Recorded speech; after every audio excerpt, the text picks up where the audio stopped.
Hey there, pen enthusiasts. Today we've got another pen to look at. I just picked this one up and it just delivered for me here recently. And for those of you who have watched a few of my videos, you may notice that this appears to be a pen I've already looked at. But that would be this one here. And while there is a definite difference between the finish on the outside here, they're both matte black, but this one has this kind of dragon scale etching into it. What it comes down to is this right here is the Jinhao 10, where this is the Majohn A1, and they're both going to be clones of the Pilot Vanishing Point fountain pen. So what we're going to do is compare these two pens, because the Jinhao here comes in anywhere in between $10 and $15 cheaper, depending on where you pick it up. And if you're willing to order it straight from China, you can get it even cheaper than that. But comparing it on Amazon, it's about $15 cheaper right now. So with the Jinhao 10 here, you get the pen itself, and inside we'll have the nib unit and a converter. And it just comes packaged in this little Ziploc bag here, and then thrown in a bubble mailer and shipped across the seas there, because I did order mine direct from China. Whereas the Majohn A1 here comes with the pen itself, the nib unit, and then it'll have a little bag of goodies, which will come with a converter. It'll have an empty cartridge with a little rubber plug, and then it'll have an empty cartridge installed in here. Do get a little bit more with this one. The cartridges hold more ink than the converters do, so that's why you may want to refill a cartridge repeatedly rather than using this here. But to do that, you would need something like the little bulb syringe here to do that. So overall, it is a very similar design, of course, because they are both mimicking the Pilot Vanishing Point. The Jinhao does include their logo here on the clip, and that was actually one of the bigger differences I noticed first thing in these. The clip on the A1 does have just a little bit of kind of wiggle to it. It's not that it's like loose, but I think it's just a little bit thinner metal up here. Where the Jinhao 10 doesn't have as much of that wiggle. It feels a little bit stiffer, even though it seems thinner this way, so I don't know exactly what makes up the difference. I think it may just be because this one tapers down right here. And then it does have a little door to cover up the nib in there. That way it shouldn't dry out when you have the nib retracted, which is the same for the A1 here. I did pick both those up in the matte black. I just like the way that feels compared to like a glossy finish that some of the other ones are. So let's go ahead and put some ink in this, and we'll do a quick writing sample. So we grabbed a bottle of Black Swan and Australian Roses here.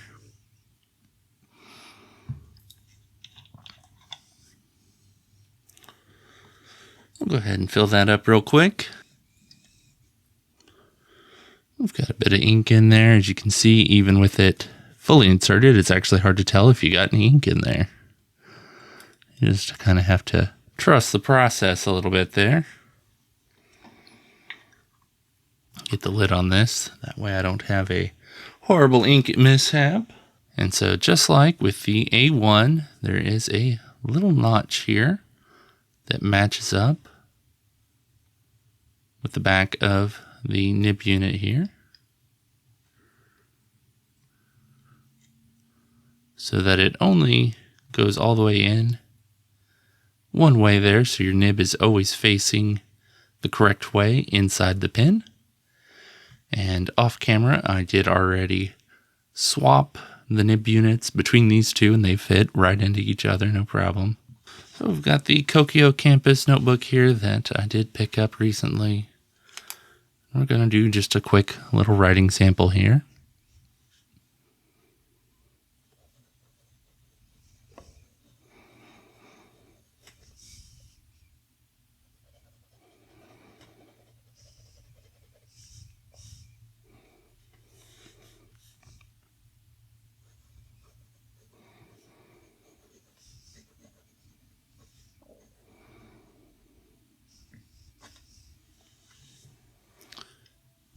And at least with that quick writing sample, I had no issues there.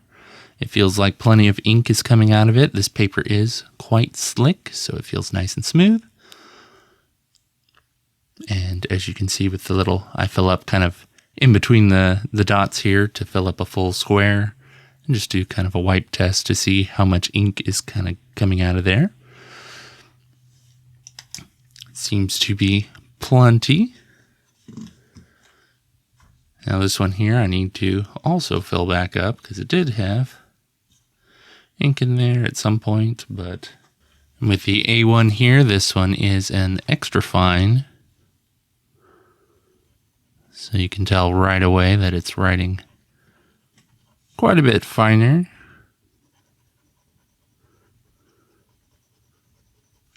And it's almost completely dry, even though it's just enough that it doesn't feel scratchy or anything particularly.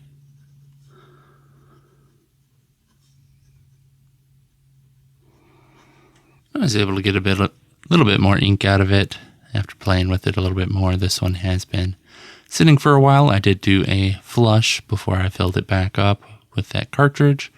I did a bunch of writing on this other page here, but it seems it may just need a little bit more time because that's definitely a bit more reasonable there. I used to do pretty much nothing but extra fines, and then I've worked my way all the way up to fines and mediums more so. I do like the extra ink flow of like a fine or a medium. The extra fines, depending on what type of paper you're writing on, can be better for that. So if you're using really cheap or absorbent paper where it sucks in all the ink, having a pen that doesn't put down too much ink will prevent it from feathering out. Or if you're using a really slick paper, and maybe if you happen to be left-handed, or if you hold your pen a certain way, to where if there's so much ink on there that as soon as you kind of move your hand, you're just going to smear it everywhere, having a pen that lays down a little bit less ink can help at least mitigate that a little bit. So between the two of these, we've got the Jinhao, we've got the Jinhao 10 here, and then the Majohn A1 here. Which one would I pick between the two? Honestly, it's kind of a toss-up. I do really like the kind of dragon scale finish or whatever they want to call it on this one.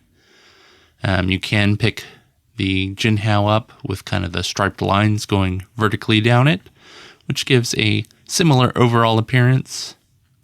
I do like the matte black between the two. The clip is definitely nicer on this one. It's plenty stiff. I just don't like that kind of wobble back and forward, especially since the clip is going to be part of what you're touching all the time with a pen like this. Whereas, if it's on the cap and you uncap the pen, set the cap aside, that wouldn't be as big of an issue to me. But this is something that I'll have it in my hands and I'll sit here and wobble it back and forward. And since this one does wobble a bit more, I'm probably just making it worse by doing that, but just kind of an idle fidgeting habit. And something I did notice between the two is the spring in the Majohn A1 is quite a bit creakier. So I'm going to hold it up to the microphone here and click it very slowly. And you hear kind of that screechy click. Like the click is fine, but the spring is just kind of squeaking in there. And with the Jinhao 10 here, there's a lot less of that. And so if you're just, clicking it, it really doesn't matter. But it just comes down to, that's something I noticed because I most definitely would sit here and click a pen like this. It's partially why a capped pen is nice for me, because I just set the cap aside and I ignore it until it's time to recap the pen. But something like this, if I stop to think while I'm writing or something like that, I'm going to sit here and do this. That's why something like the LTT bolt action pen was something that, being able to sit here and do this is just a nice thing.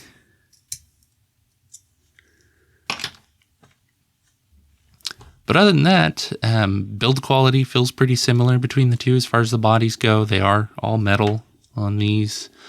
I haven't picked up one of the kind of different colored ones that look more like they have some sort of finish over the top rather than like an anodized coating here.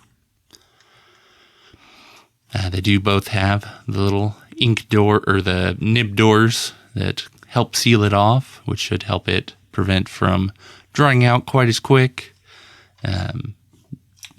That way, you know, when you're done writing, you're not having to worry about the pen drying out super quick. You can find these really cheap click fountain pens that are usually like $1 or $2, and the nib retracts, but it's just kind of an open hole there. And so, you know, in between just writing a little bit and doing that, it would be fine. But if you were wanting to store it, they do typically come with a little cap that you put over the top, which at that point kind of defeats the point of a retractable fountain pen to me. This is kind of your quick draw of fountain pens.